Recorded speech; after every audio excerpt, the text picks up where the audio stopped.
ఇక్కడ చాలా మంది ఆశా వర్కర్లు అయితే చాలా మంది వాళ్ళ సమస్యలతోటి ఈ రోజు ధర్నా చౌక్ లో ధర్నాకి అయితే రావడం జరిగింది. సార్ మాట్లాడదాం. అక్క ఏంటి ఈ రోజు ధర్నా చేయడం గల కారణం ఏంటి? ఏంది ప్రధానంగా సమస్య ఏంటి?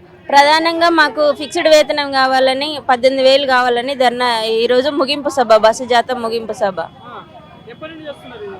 ఇది డిసెంబర్ 15వ తారీఖు నుంచి స్టార్ట్ అయింది. నిర్మల్ జిల్లాలో అన్ని జిల్లాలు తిరుగుకుంటూ ఆశా వర్కర్లు అంతా ర్యాలీలు తీసుకుంటూ మాకు ఫిక్స్డ్ వేతనం కావాలి, మా డిమాండ్స్ మాకు తీర్చుకోవాలి అని.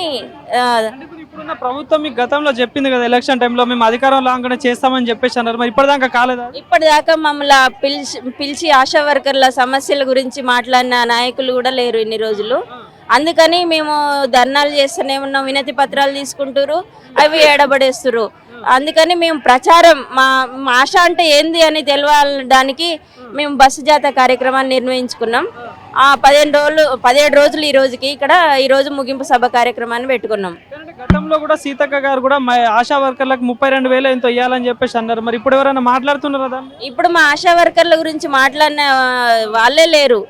మా యూనియన్ తో పోరాడుతున్నాం తప్ప మాకు దగ్గరికి వచ్చి ఎవరన్నా ఇంత చేస్తామన్న హామీ ఇచ్చిన నాయకులు కూడా ఇప్పటి వరకు మా దగ్గరికి రాలేరు. ఇప్పుడు ఎలక్షన్ టైంలో కూడా ఏదైనా సర్వేలు చేయాలంటే మీతో సర్వేలు చేపిస్తారు, ఏదైనా హెల్ప్ కావాలంటే గ్రామంలో జరిగిన ప్రతి సమస్యలు మీతో చేపిస్తారు. కానీ మీ సమస్య మీదకి వచ్చేసరికి ఎందుకు మరి రాష్ట్ర ప్రభుత్వం దీని మీద దృష్టి పెట్టట్లేదు కావచ్చు? ప్రతిదీ exam duty, 10th class, inter, degree, groups, ప్రతిదీ ఎగ్జామ్ డ్యూటీ వేస్తారు. కానీ దానికి మాకు కన్వీనియన్స్ ఇవ్వరు, TADL ఇవ్వరు. చచ్చుకుంటూ ఎంత దూరం వేసినా మేము నడుచుకుంటూ వెళ్ళాలి. ACM ప్రోగ్రామ్ అయినా డ్యూటీలే వేస్తారు మాకు.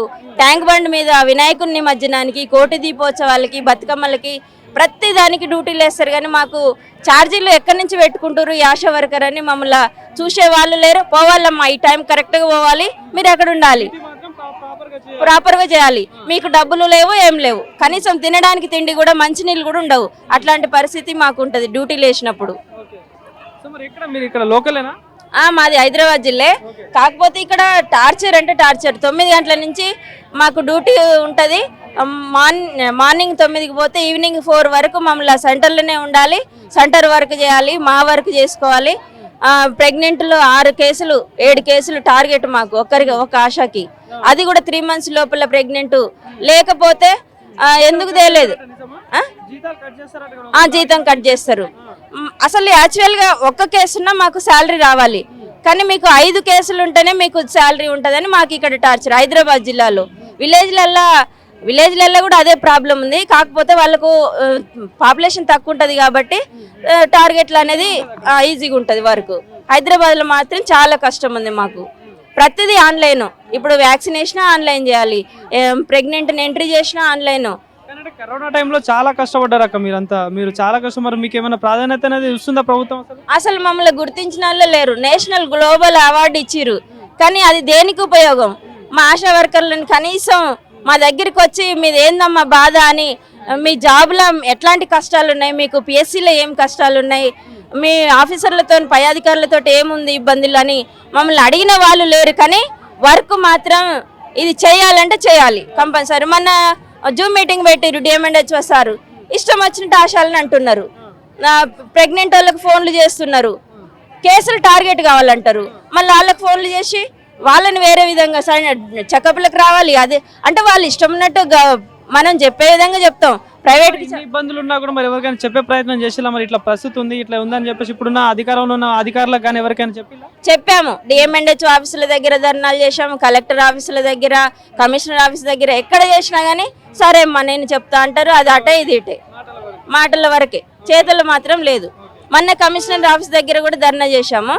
అక్కడ మీకు టార్గెట్ ఏం లేదమ్మా, మీరేం చేస్తారు ప్రెగ్నెంట్ వాళ్ళు లేకుంటే అని అన్నారు. కానీ ఇప్పుడు ఇక్కడికి వచ్చేసరికి టార్గెట్, ఈ నెల జీతాలు లేవు మీకు, టార్గెట్. అది ప్రాబ్లం మాది. నమ్మకం ఉందా మరి? ఒక పక్క ప్రజాపాలన అందిస్తున్నామని చెప్పేసి అంటున్నారు, మహిళలకి న్యాయం జరుగుతుంది అంటున్నారు. ఏమన్నా నమ్మకం ఉందా అట్లా? మాకు ఇంతవరకు అయితే ఏం నమ్మకం లేదండి.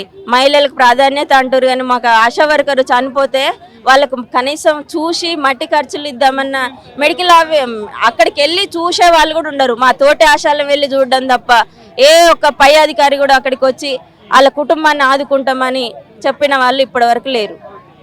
ఏం చెప్తారు ఫైనల్ గా? ఏం చెప్తారు ఇప్పుడు ఏదైతే మీకు 18,000 ఫిక్స్డ్ శాలరీ చేయాలనే డిమాండ్? 18,000 ఫిక్స్డ్ కావాలి. ఇవాళ రేపు ఎట్లున్నాయి రేట్లు? మాకు 9,000 వస్తాయి, అది కూడా కట్ చేస్తారు. 3,000 వస్తాయి, 4,000 కూడా వస్తాయి. ఆ రేట్లు కూరగాయలకైనా ఉప్పులకు పప్పులకు ఇవాళ రేట్లు మాత్రం పెంచిరు, కానీ మా జీతాలు మాత్రం పెంచట్లేదు. అది